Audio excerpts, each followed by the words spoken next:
Real estate industry in other countries can be swamps, to borrow Trump's words, unto themselves. Oh, absolutely. So there's nothing more political than the real estate business, especially when you go to a place like India or Turkey. In India, just about every real estate developer has a member of parliament. That's his or her member of parliament.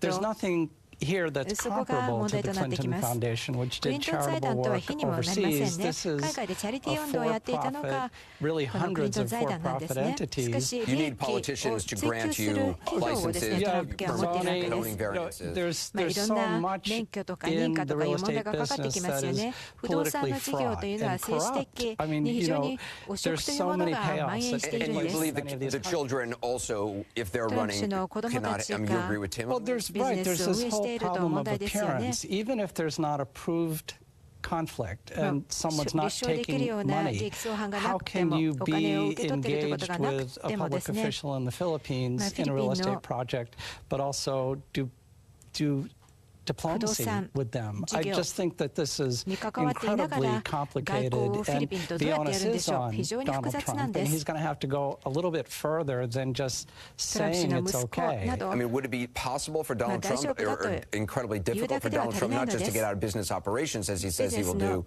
but to, which seems relatively easy, but to get out of actual ownership, to actually sell stuff? We've talked about this before, and it actually isn't complex. I've noted this before, I think on your show. The media routinely says that Donald Trump has a vast real estate empire, but it's neither vast nor an empire. He has a very lucrative set of holdings. He owns outright and independently only one commercial building in the United States. He owns 12 golf courses. 3 of them are overseas. He's got other hotel and real estate partnerships where, in many cases, he's a minority investor. Almost everything he does overseas are licensing operations. You can easily set up a third-person, third-party to oversee all those licensing deals.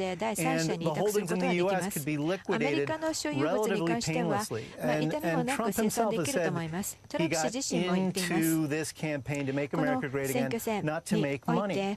And I think we're now at a moment where he can demonstrate that to the public. Michael, Kelly, Tim, thanks so much. Appreciate it. Thank you, Anderson. Thanks.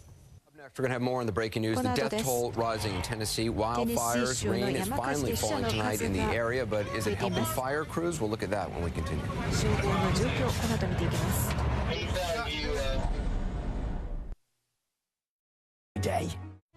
More breaking news from Gatlinburg, Tennessee tonight, where the death toll from the wildfires has risen to 7, could climb even higher. A lot of families say they cannot find loved ones. Take a look at what firefighters faced on Monday night when the fires first quickly spread.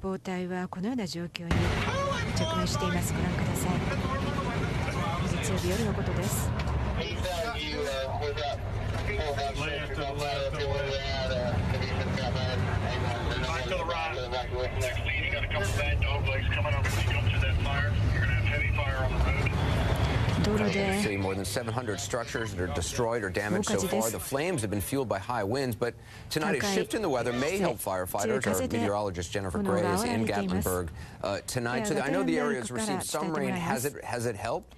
It's helped, but it's also hurt, and the reason is because you're getting this rain. Of course, it's beneficial, but at the same time, you're getting really high winds that come in ahead of these storms. We've also gotten a lot of cloud-to-ground lightning as well during the last 24 hours. And so while the rain has helped contain those fires, the high wind and the lightning has helped spark a few new ones. We think overall, the number of fires has gone down dramatically. The rain has definitely helped, but of course this area still needs much more. People have hiked up to these areas that have been charred where the fires were, and areas that are no longer burning, they can still feel the heat underneath their feet. And so even though the fire is out, Anderson, a lot of these areas are still smoldering right underneath the ground. I mean, have people started to return to their homes in some areas?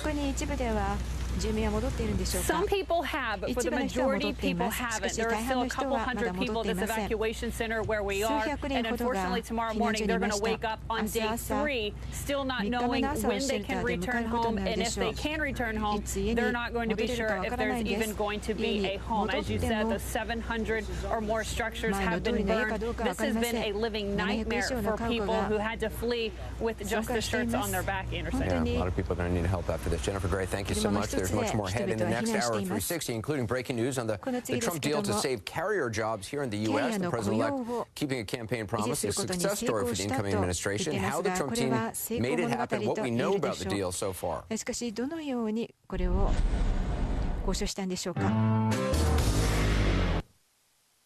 It might be time to not attack the intelligence community, 情報局を攻撃するのではなく、 but actually be supportive 支援するべき時期です。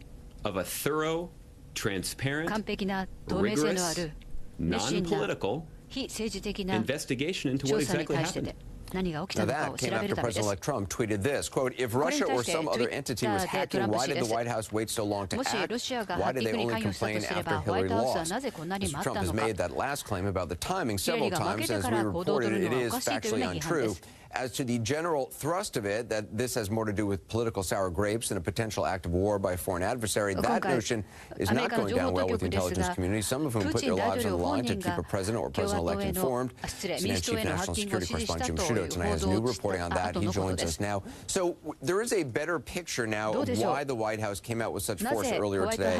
Explain. No question. Well, the intelligence community has believed for some time that hacking of this scale, and with the target being the presidential election of the United States of America, that it would require approval at the senior-most levels of the Russian government. The way that country is built, it's top-heavy. That would mean Vladimir Putin. Now they have more evidence to back up that analysis. One being the sophistication of the cyber weapons used in this attack, so sophisticated that to use those weapons, it would almost certainly require the approval, the order, in effect, of President Vladimir Putin, in addition to other intelligence backing that up, including human sources. So they've had this belief for some time, and now, Anderson, the more they dig, they have more evidence and intelligence to back up that belief.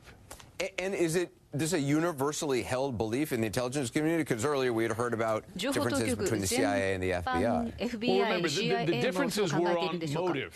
There has long been a uniform belief in the intelligence agencies and the FBI that Russia was behind these attacks. The question was, why? The disagreement, why? Was it just to disrupt the process, or did they have an intent of helping one candidate, namely Donald Trump? I've talked to a number of intelligence officials who've had growing confidence in that direction.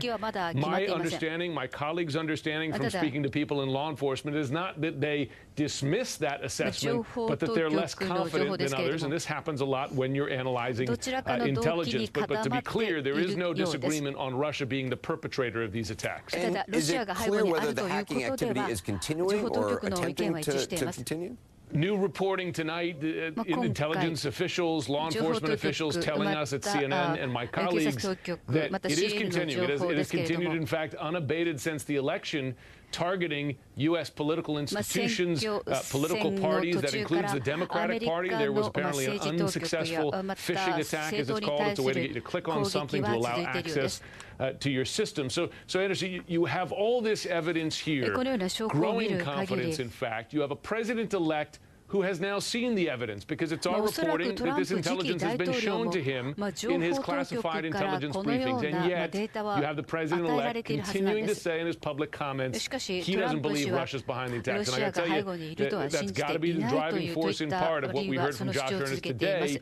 And you wouldn't have heard that from Josh Earnest unless the president gave him the okay to do that. So it's interesting. I mean, 2 points just to emphasize. One, Donald Trump saying what he has already said, which he doesn't really seem to believe Russia's behind it. He thinks it could be China, it could be anybody, somebody in their basement.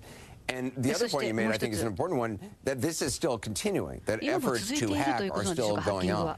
That's right. And really, I don't want to say it's not surprising, because everything about this story has been intensely surprising, including the boldness, the brazenness of these attacks. But when you look at it, Russia had success here. Whether or not they wanted Trump to win, they certainly caused ripples here in the American election process. And they've had success in other countries, in Western Europe and Eastern Europe. So it's the view of U.S. intelligence officials that this is going to continue, and almost with a sense of But why wouldn't it? Because from their perspective, from Russia's perspective, it works. Jim, thanks very much. Let's bring in the panel. Former Obama White House advisor Van Jones, Wall Street Journal senior special writer and CNN political analyst Monica Langley, Trump supporters Kayleigh McEnany and Alice Stewart, and Democratic strategist Paul Begala. I want to start with Monica Langley, who is new reporting on Donald Trump's view of the hacking story. I understand you were at Trump